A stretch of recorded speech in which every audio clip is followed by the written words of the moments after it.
hundreds of millions of dollars in property destroyed.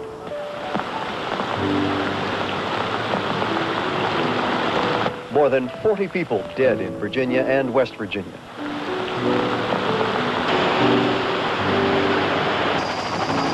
Thousands of homes damaged or destroyed, some just washed away without a trace. The statistical record of devastation from the flood of 1985 offers only a hint of the impact on our personal lives. I was also involved in the flood in '72, but it didn't get me as bad as it did this time. And even now I find myself dreaming of this and like waking up in the middle of the night and just thinking, I mean, am I safe? Is it going to happen again? Should I move? And then I go back and say, well, if it happens, it happens. What's the use of moving? Relying heavily on witnesses and victims of the flood, like Dora Graham, and the extraordinary visual images recorded by News 7 photographers, we've prepared an instant history of the flood of '85.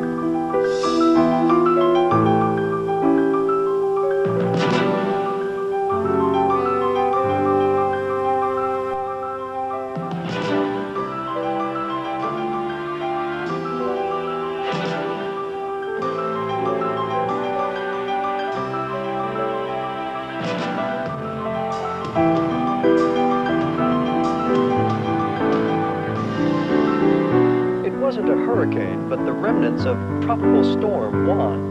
It moved out of the Gulf of Mexico into the Ohio Valley, bringing us only light drizzle by midweek. Then almost an inch of rain fell on Halloween, more than that the next day. Almost 2 inches drenched Roanoke over the weekend. By Sunday night, more than 4.5 inches of water had saturated the soil. As Juan retreated toward New England, a strong cold front advanced from the west. At the same time, a complex low-pressure system moved out of the Gulf through the Carolinas. The new storm stalled right on top of us, dumping more than 6.5 inches of rain Monday alone, bringing the total to more than 11 inches in less than a week.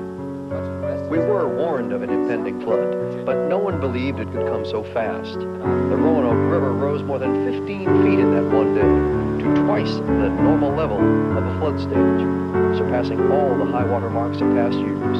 Suddenly, we were simply underwater.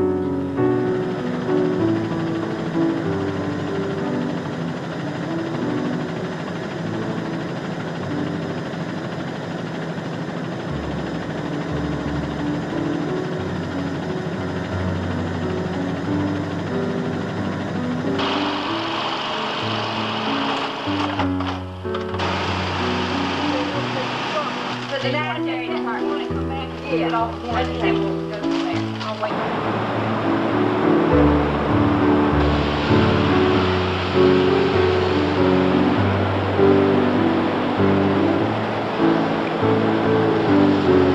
I live in Willow River and it's totally underwater. So I was in a basement apartment and it's just totally gone. I lost everything. I don't have anything except my cat. That's it.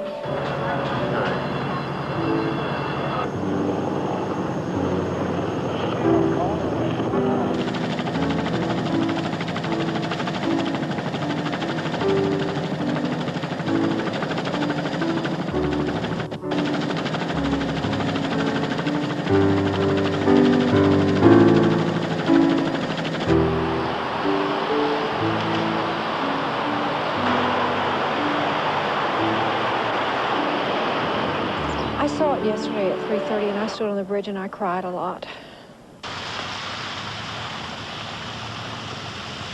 It's just unbelievable. We used to play on the playground here when we were children. I just can't believe it.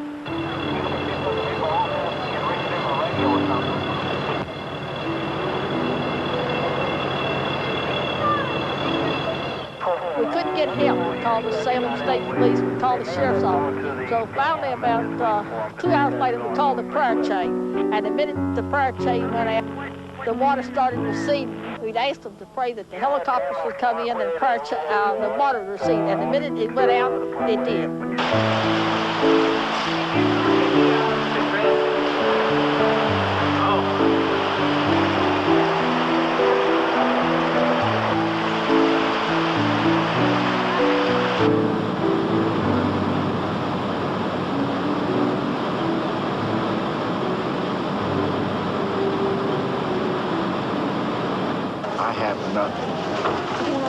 thing that I have is submerged underwater right now.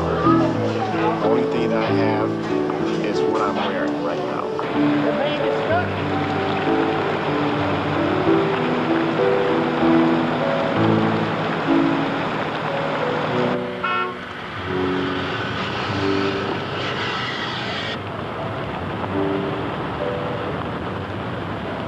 Our estimated total damages in the city, and I underline the word estimated, is between $115 million and $125 million.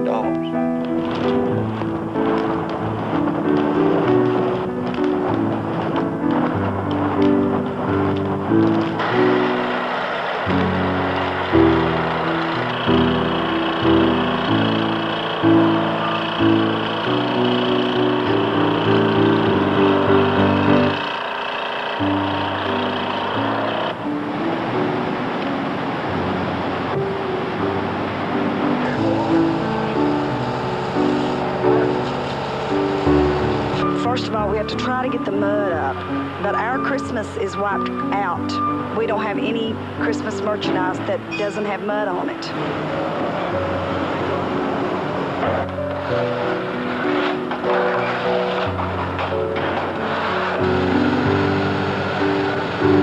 And the worst damage of all is to the Mill Mountain Theater. It got up on the stage and it completely destroyed the piano.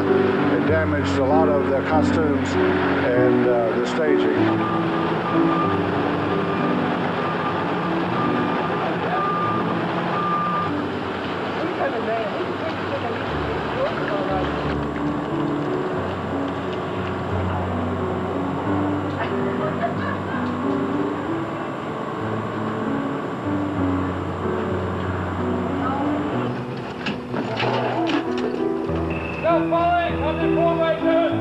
Okay, Roger, be advised we're stationary at this time and we'll begin moving in about 5 Micro.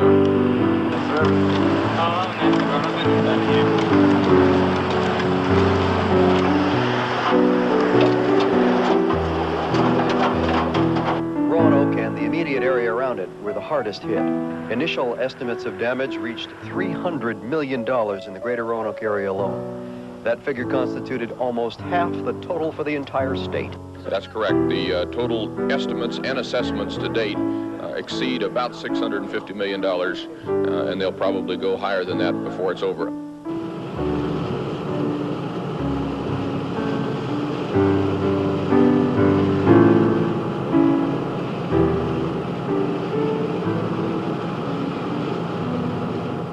We didn't have to go far to find flooding outside the valley. The Magotty Creek overflowed into the town of Boone's Mill, causing concern for a Brethren minister, one who'd been through it before. It's already in the church, so I'm not worried about getting in the house. It's about 3 foot from the house, back of the house, and I'm just thinking about where I'm going to go. Do you think the church might be ruined? No, we had this happen about 5, 6 years ago, and the fire company came over and pumped it out afterwards, probably about 4 foot of water in the basement, and I have an office over in the other building, probably water in the first floor over there. Have you ever seen it this bad? Yes, it was about like it is now before when it went in, but it looks like it's going to get worse.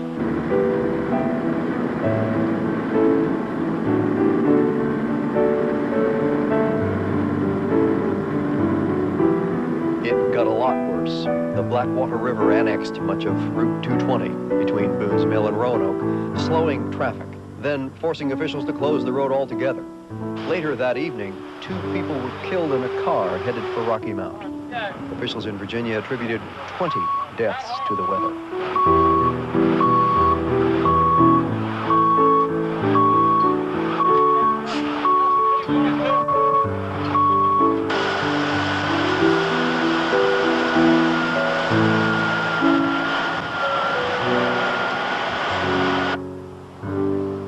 Could Smith Mountain Lake withstand the onslaught? Residents on the lake braced for disaster, but it never came. Though marinas and homes on the lake suffered much of the same damage other communities felt, the worst problems were found in what came with the high water: raw sewage direct from Roanoke's overflowing wastewater treatment plant.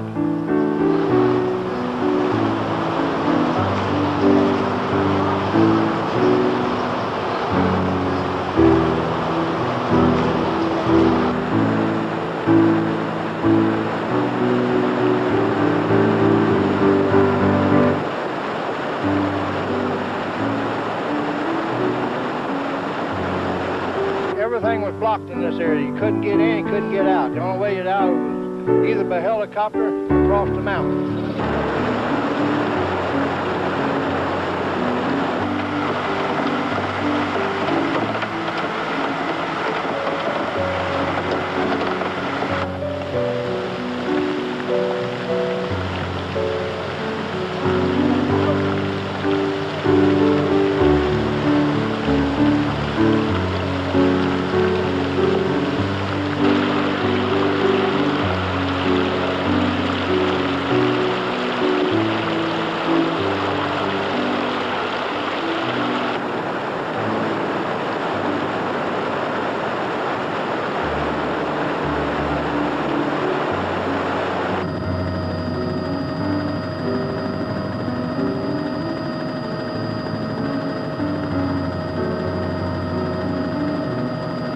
The James River continued to carry destruction in its path, leaving 18 feet of water in a couple of dozen industries in the lower basin area of Lynchburg.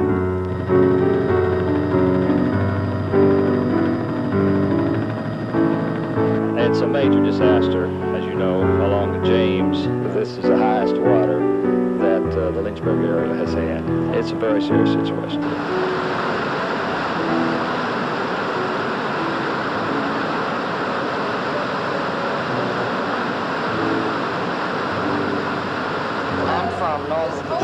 Stuck here visiting my sister. I've been working down here 37 years, and this is the third flood I have seen down here. Well, this is the worst. This is about a third worse than the past two we've had. Okay, I went to state unit on Carter Glass Bridge. We have an odor about something that's coming down this way now. But what it is, we don't have anybody here qualified to tell us the difference between the vapors. We just stay away from it. It's come through this area where they had a concentrated the odor now. 221 vehicle data. 24, you got it?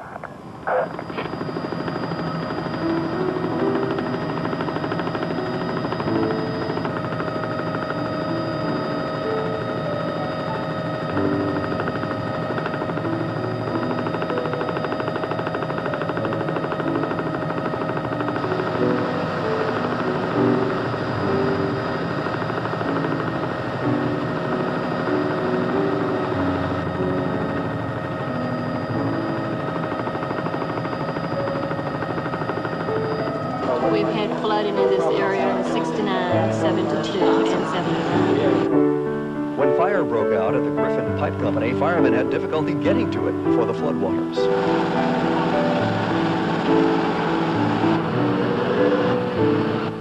It happened to be election night in Virginia, when Lynchburg became the first locality to call on the National Guard to provide security.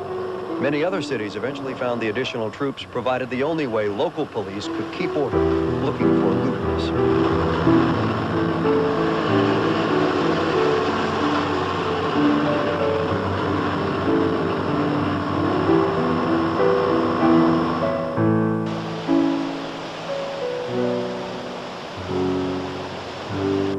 While damage in Virginia was bad, West Virginia was worse. We were totally wiped out. All these TVs behind you are totally gone? Totally. Did you have insurance? No. A shop full of waterlogged television sets represented just a small part of the $200 million in damages in West Virginia. Well, everybody's a little nervous and I guess you'd call it anxious. They don't really know what power's coming on. Last night we had curfews, nobody was allowed out. After 7 o'clock, you wasn't allowed on the streets. 8,000 homes were damaged or destroyed, 21 bridges knocked out, countless businesses obliterated by flood. 33 of them out of the state's 55 counties were underwater at one time.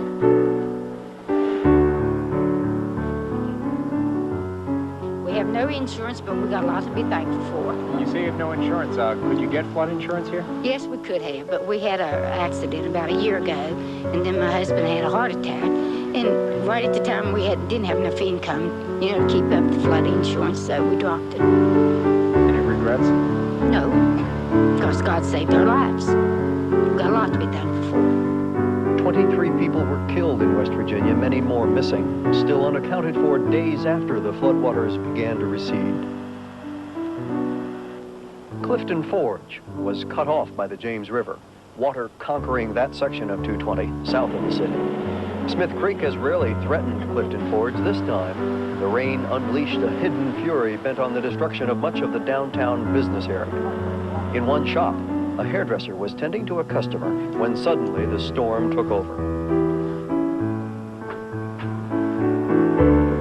I heard something running, like I thought it was the commode running over. So I went back to the back to check. And when I looked down at the back door, there was this brown muddy water coming in. So I thought I'd peek out the window. And when I looked out the window, there was this water all the way up to the door, you know, about 4 foot high. And I just stood there. I didn't know what to do at first. And then I came to the front door to see who was out front and what everybody was doing. So a guy around side the building, you know, he said, you better get the hell out of there. So I went back to get my customer. I said, we got to go. So I brought her out, and then I just come out, and then it all broke loose. No one will ever know for sure how bad it got in the Botetourt County town of Buchanan. The water rose so rapidly it broke the flood gauge. For a community of its size, just 1,200 people, it may have been hit harder than any other. An entire company, an employer of 160 people, was wiped out. The local sewage treatment plant was destroyed. Most residents lost a lot of their personal belongings. Many lost everything. One man saw 5 pieces of property, homes and businesses, go down the James. I'm not afraid of James River. I really am not. And I couldn't leave my home because that's our home, the only home we ever owned. And my husband's dead. It's a lot of memories there that is gone, I know that. But it'll be okay. Everything will turn out fine, I'm sure. I love the river. I don't blame the river. I don't blame anyone. It's just a thing that may happen once every 100 years, or it may happen next week. We don't know. That's a chance we take when we're in business on the river. I feel maybe in the future that if we had a little more warning, that we may be able to could have salvaged more than we did. But as it came up, it wasn't anything anyone could do.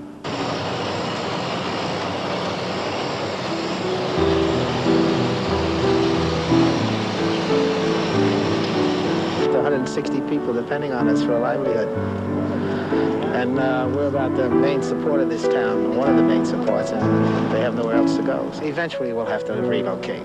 We just can't live from day to day worrying where the river's going to get us. We've done it for 8 years and said, well, the Gathright Dam maybe is our salvation, but apparently it wasn't. I lost probably total around $500,000 inventory on uninsured, no insurance.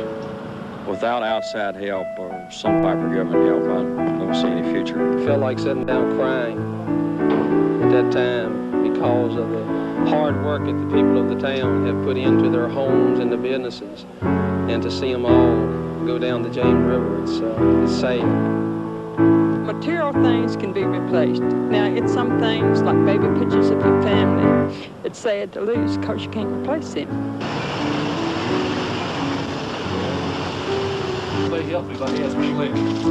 Y'all be careful, honey. Right there, you're fine. Right, you want to play it right there.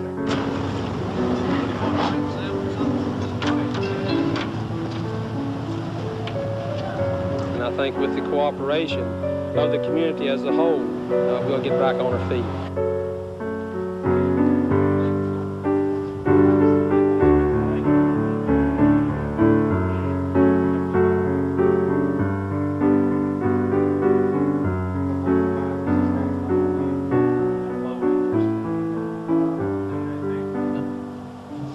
The town of Buchanan is a good town, and they're good people. They help each other. They stick together.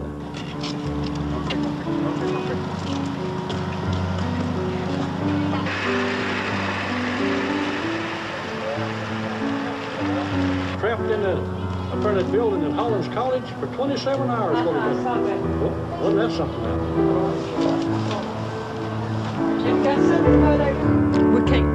We can't give up. We got to keep on going because God don't mean for us to give up. And I hope and pray that everybody will be okay.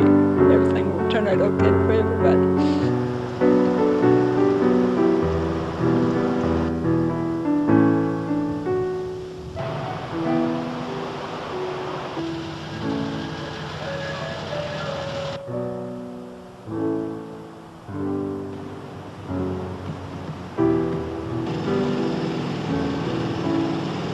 I got up and I looked at myself in the mirror and I said, where's your faith? All these years you've been talking about faith, so put your faith in it.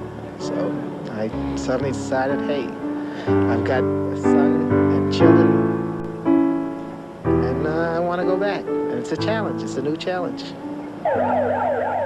Though more than 36 people lost their lives in the flood, countless others were saved. 240 successful rescues were accomplished in Roanoke alone. On the Hollins College campus, a telephone repairman spent 27 hours clinging to life before scuba divers found him and got to him. Officer Ewers started yelling for him, and he started responding. So we just basically followed his voice, and then he saw the searchlights and started directing us in. I heard somebody holler, Mike. It's the first voice I heard, you know. And I had about an air pocket of about a foot when the water stopped. And I was hanging on the ceiling by this conduit, and I had about a foot of airspace. And then the water stopped, and everything got real quiet. And it just stayed that way for a good while. And it just gradually started going back down. Go ahead.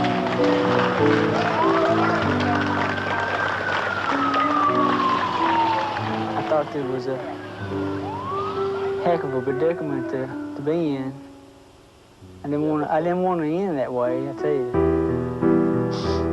It's really nice to have something like that happen to you. It's not nice to go through what you have to go through, but the elation that you have to find that your loved one is okay, it's a high that you don't forget.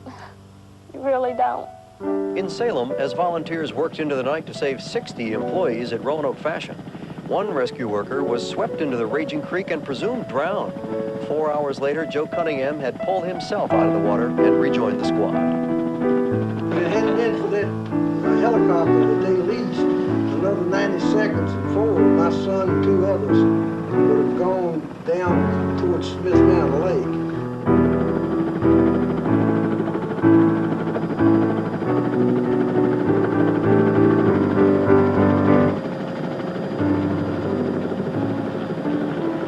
So thankful to be here. My son and myself, 90 seconds longer, and we'd been gone. There's no way that anybody, the force of the river came right through my place of business.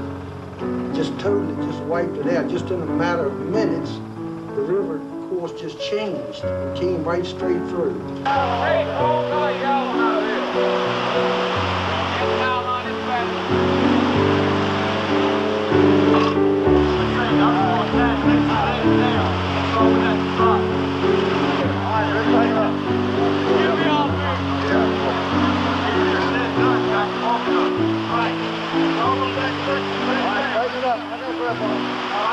Go ahead. All right, let her go. We got her up here now.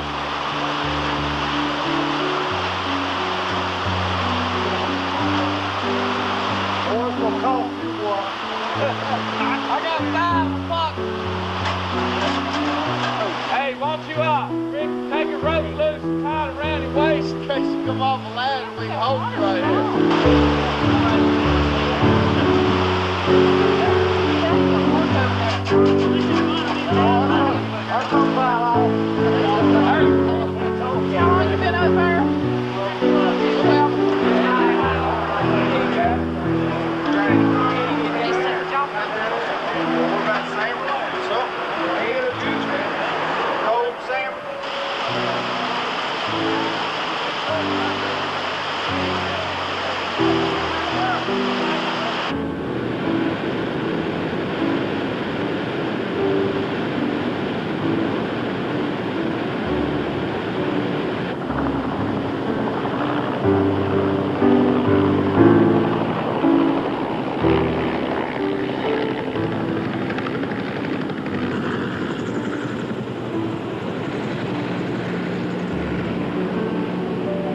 Nobody called me or nobody told me to move, and I had my cars, and I was the last one to be picked up by boats, and I was hollering for help, and I kept standing there, and I thought I was going to drown. And the water got up to my waist, and finally a boat come and got me out.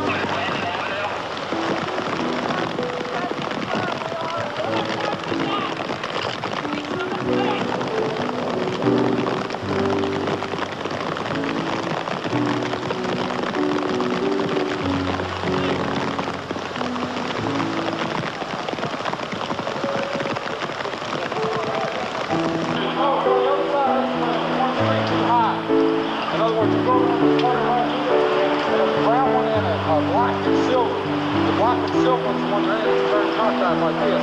We got the man's brown shirt out, got to warm up. He's all right. He's always had like 30 warmed up get up and talk together.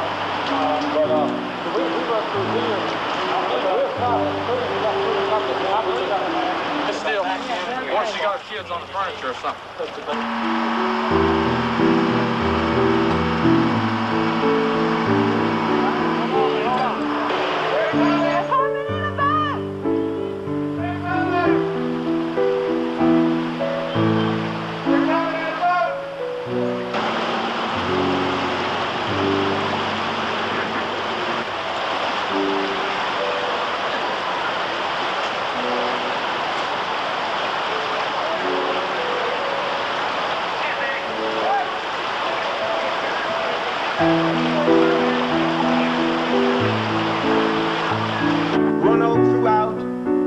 Disaster has continued to shine. And we look forward to the next 100 years as a city excited about its future, a city of opportunity, a city of unity, of purpose, and seeking quality of life that's good for all of its citizens. And I want to tell you that in times like these, I think the very fabric out of which we are made may be tested. There comes a testing time for all of us in life. And I think this is a time when as a community we have to exhibit faith. For the undergirding strength of our people has come through the test of the flood. And the ground upon which to place our feet has proved to be of stone. We will have a period of recovery. One of us will stage a comeback. For ours is a common cause. There are citizens out there, 100,000 of them, working and praying and toiling and rebuilding and washing down streets and picking up trash and carrying it to the landfill, but doing those things that must be done to bring it back.